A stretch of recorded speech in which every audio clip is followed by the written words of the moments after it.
Welcome all the students of class 10, parents, teachers and other viewers. You are now in the social science class.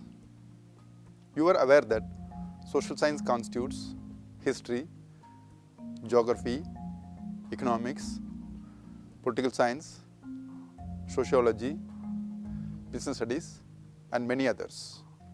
Among all the social sciences, economics is an important one. Economics is introduced to children in some simple rudimentary forms from class 6 onwards.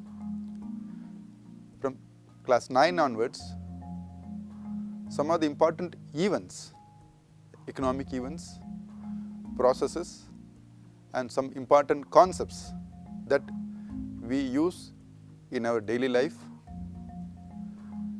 based on which we take some of the economic decisions, are discussed. You may be knowing that we may read newspapers, watch television and other media, and how to understand those economic concepts, we are familiarizing you many topics at the secondary stage. In the previous presentation, we discussed about 3 things. Why to study globalization? We also discussed the reasons. I also suggested you and I showed you to identify some important commodities, goods that we use in our house. We used world map to locate the headquarters of the MNCs or the companies whose items are in our house. Based on which we also discussed, tried to define a multinational company. Multinational companies are the major drivers of globalization.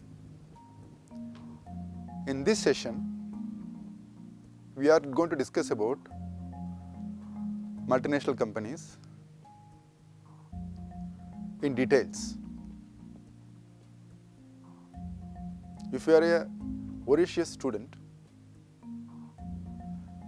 and if you go to study economics or in any social sciences in higher classes, I would strongly recommend you to a book. It is titled as Anarchy. The Anarchy, the East India Company, Corporate Violence and the Pillage of an Empire, written by William Dalrymple. There are many books available with regard to multinational companies. I strongly recommend to read this book. You may be interested to know that how the multinational companies emerge and grow.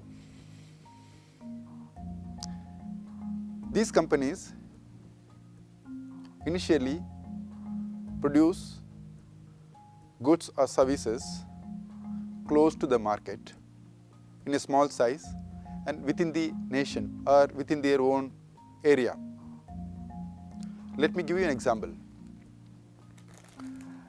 This is a biscuit company whose brand name is McVitie's. The name of the company is called United Biscuits Limited. It is now, this packet is coming from the Himachal Pradesh. But the owners of this brand, as I told you in my previous presentation, is in UK. At the time of Industrial Revolution or aftermath of Industrial Revolution, the owner of this company was a small bakery shop owner. He started producing in his own area, I think Edinburgh, I told you. He started slowly growing and suddenly after 20-30 years, he started to sell in other cities of UK, and then after 50-70 years, it became a popular brand in the Europe, and then from Europe, it started going to African continent and in other countries. Only about 5 to 10 years before, hardly 5 to 8 years before, this company entered Indian market. So they started producing in a small way, sell locally, and then expand their market. They expand naturally as a result of increase in sales. When they go from one country to other country, they work jointly with smaller companies, get collaborated. Wherever there is a opportunity for selling their products, wherever there is an opportunity for producing the things with a low cost. For example, raw material may be cheaper, or the wages they have to pay for workers is lowest. So wherever the cost of production is very less, these companies set up their units by working with the local companies. One important strategy multinational companies take is that they buy smaller companies. I told you earlier that initially they work with local companies jointly. Why this is required? Because when a company goes from their own country to other country,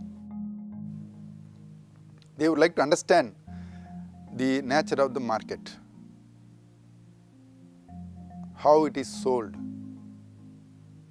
the psyche of the people, what are the distribution locations, how people buy, on what basis they make a choice. So once they work with the smaller companies jointly, and then they buy smaller companies. Let me give you an example. Pepsi and Coca-Cola, Coke, they entered into India in the post-economic reforms in 1990s. Initially, they set up smaller units, and then they started buying the other companies. For example, Mirinda, Fanta, Limca, many products which were produced and sold by the smaller companies, they were bought by these multinational companies. So they buy smaller companies. They set up a local entity. That means, let me give you an example.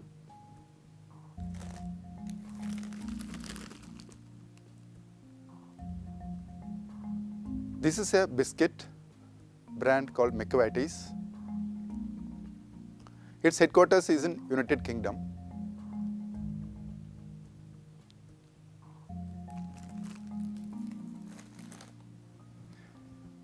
Almost 200 years before, they started as a small company, rather as a bakery shop. Slowly they started producing, their market expanded, they moved to many cities in UK, and then they become popular brand in Europe, and then they slowly moved to African continent, and then very recently they have entered India. When multinational companies set up a legal entity, local company,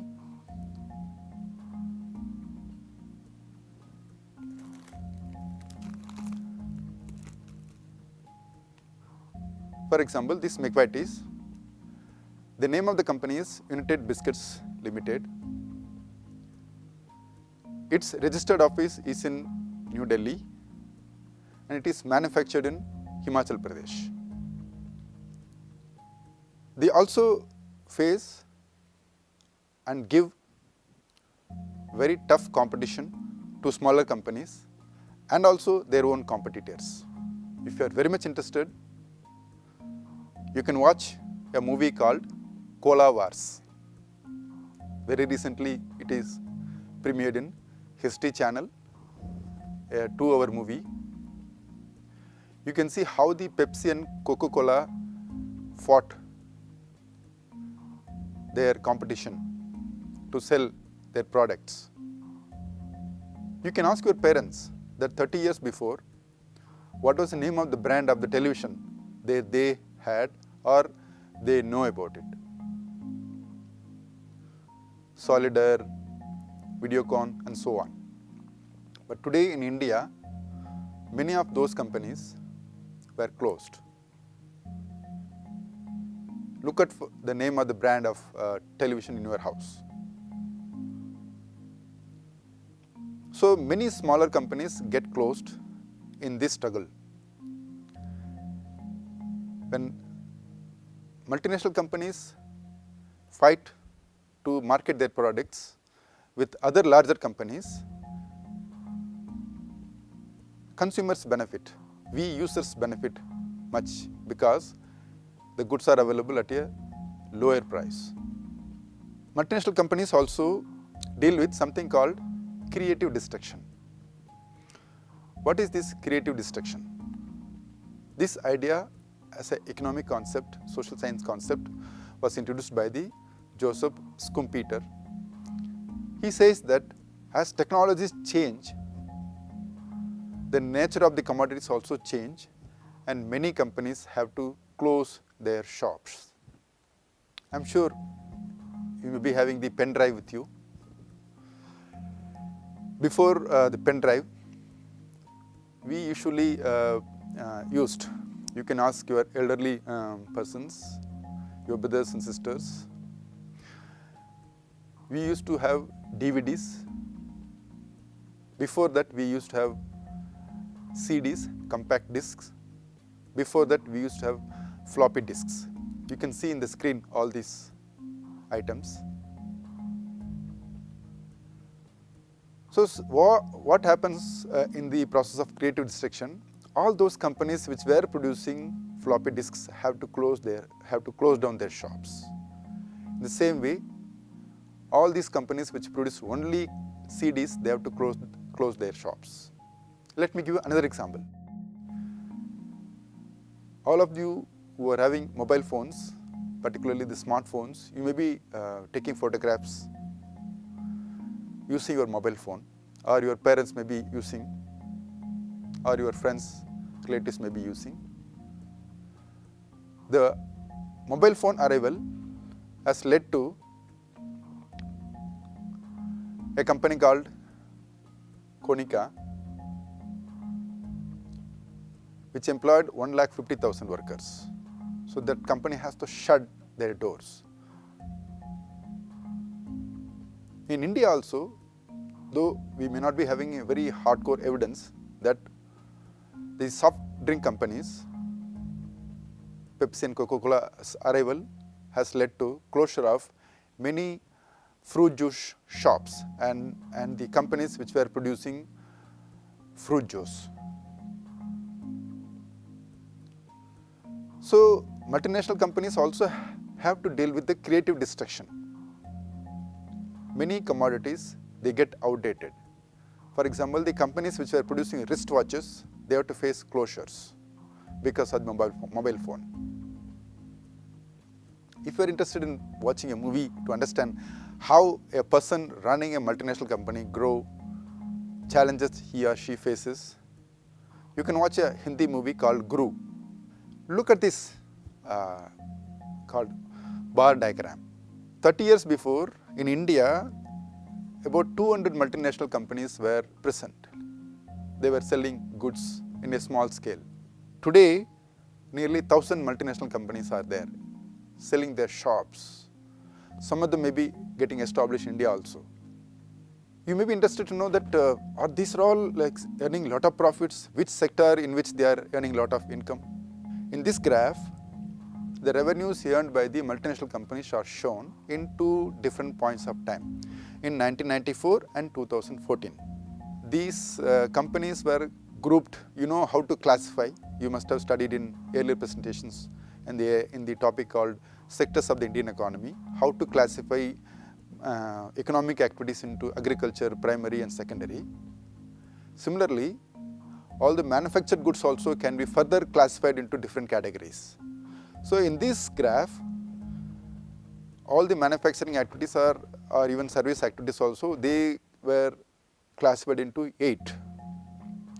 Automobile and ancillaries, fast moving consumer goods, capital goods, chemicals, healthcare, consumer durables, information technology products and others. The top layer, the bars shows the revenues. If it is 100 rupees revenues earned by all the multinational together, in 1994, out of 100 rupees, 30 rupees were earned by automobile and ancillaries. I'll give you the example. What are those automobiles ancillaries? The cars, lorries, heavy vehicles. They are all coming under the automobiles. The second category, fast moving consumer goods. The coffee that I showed you.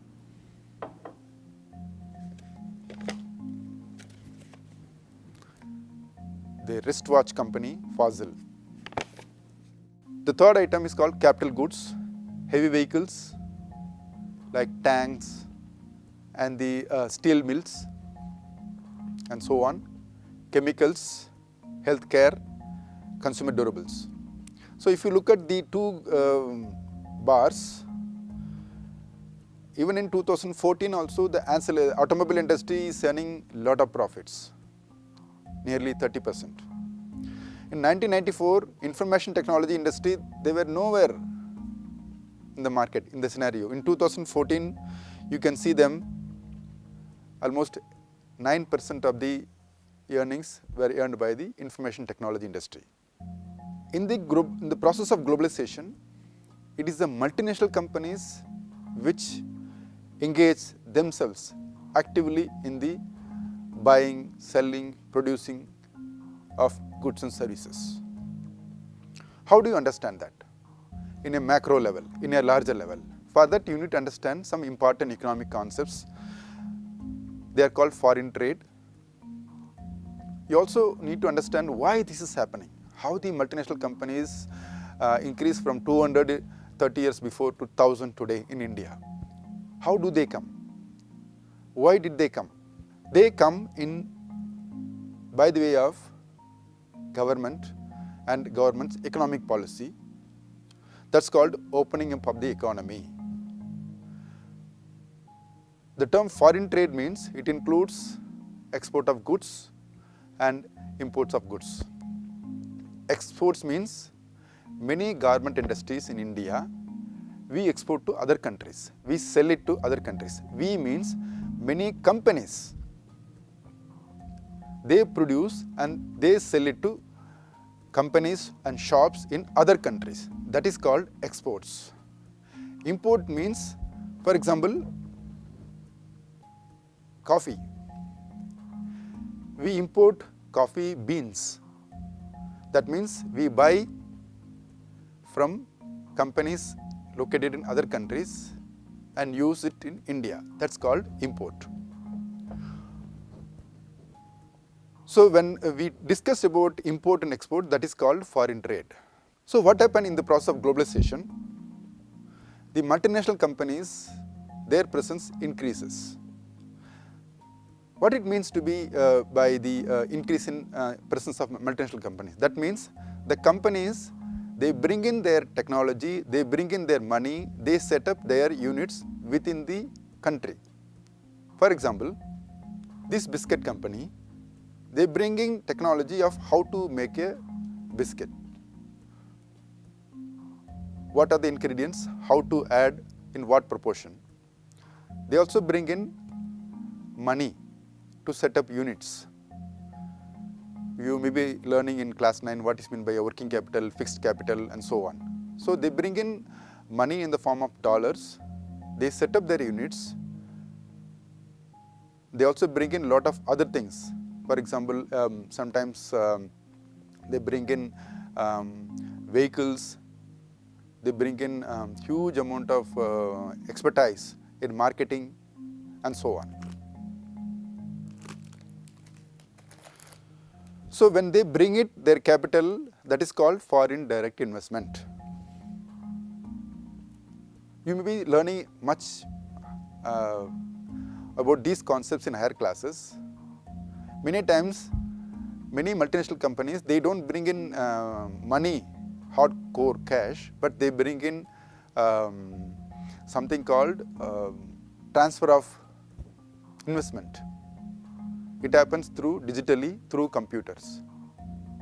They buy stocks of Indian companies, shares of Indian companies. That is called foreign institutional investment. You will learn more about foreign institutional investment in higher classes. So in this process, what happened, when the multinational companies set up units in different countries, that means we are getting integrated. The markets are getting integrated, because in the markets, these companies sell their products. Can I give you one activity? Just take the world map. You can choose 1 or 2 or 3 companies, multinational companies functioning in India. Use the internet to identify where these companies sell their products.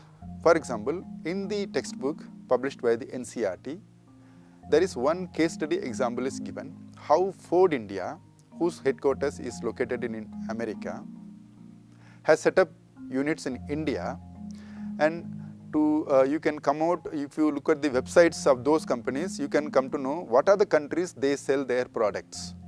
There are many multinational companies run by India and located in India, owned partly by the government also.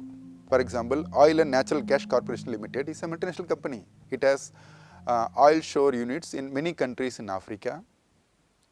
Reliance India Limited is another multinational company. Indian Oil is a multinational company because they have branches in outside India also. So what you do, you just choose some 3-4 multinational companies and identify the places where these companies sell their products outside India. Use the world map, try to link using your graphic skills. What do you notice? Where we are selling our products, how we are able to reach. You can discuss these ideas with your teacher and friends. Now, let me come to the final part. I am going to read some questions. Statements, you can say, you can tick mark as yes, you can write down as yes, no, or maybe. Statement 1. Multinational companies can expand their production only with local partners. Statement 2. East India Company was a multinational company. Statement 3. Multinational companies spread their production activities when the cost of labor is the lowest. Statement 4. Multinational companies engaged in production activities in more than one country. Statement 5. Most multinational companies buy smaller companies and expand their activities. Statement 6. Multinational companies are mainly engaged in producing capital goods. Statement 7. India does not have a multinational company with Indian city as its headquarters. Statement 8. Creative destruction involves continuous innovation of goods and services and technological change. Statement 9. Some multinational companies outsource goods and services to make their final or finished products. Ford is a multinational company whose headquarters is located in London. In today's presentation, we discussed about how multinational companies get established, expand their production activities, how they move to other countries, what are the strategies that they follow. We also discussed with some simple illustrative examples of how the import and exports takes place, what is meant by the term called foreign trade. In the next presentation, we will look at it more detailedly, particularly about how the globalization facilitated by many other factors. Thank you.